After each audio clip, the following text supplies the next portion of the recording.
Hi, so today I want to talk about why the iPhone 15 is essentially the perfect iPhone. This is not a video reacting to the new specs and the new features that Apple has introduced. There's many of those out there, so if that's what you're after, you guys can go check that out. Instead, I want to talk about all the comments that I've been seeing in these impression videos where people are saying that Apple has essentially reached creativity saturation.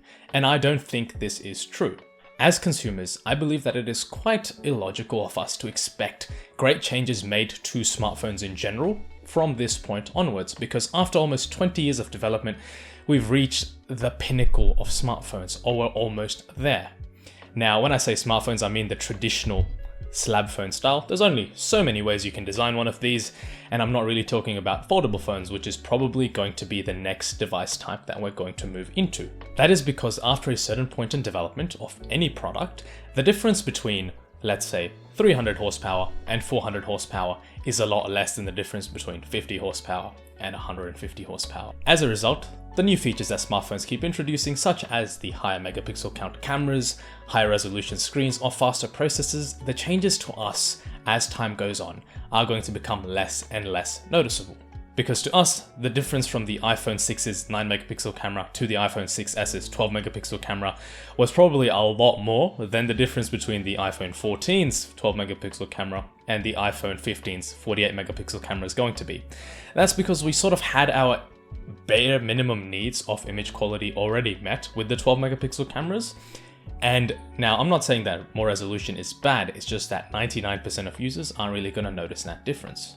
Now personally, I believe that the iPhones hit sort of their peak, or were nearing their peak, around the iPhone 12. This sort of sentiment is kind of agreed upon by Apple, since we've seen minor changes in the general design language of the iPhone since the iPhone 12s. Now, going forward, the changes made to the iPhones, or smartphones in general, are going to be much more qualitative than quantitative, or at least the ones that are going to be noticeable to us. And since the release of the iPhone 12, the only thing I think the iPhones were generally lacking in was convenience, and that was the lack of USB-C. Now, since Apple has added that into the phones, I think overall, holistically, the iPhone 15 is about as perfect as the iPhone can get without going into insane specs and stuff like that. As far as the user is concerned, this is about as good as it's going to get. And as consumers, I think we should change our perspective from expecting the regular smartphones, again, not talking about foldable phones, to change massively year by year. We sort of have a set formula, and it's just going to keep improving slightly every year, and that's going to add up over time. This was just a bit of a quick one. I just wanted to get my thoughts out about the iPhone 15 and the reactions that people have about it. It is so hot in here and I am pretty much melting, so I'll try and wrap this up quickly.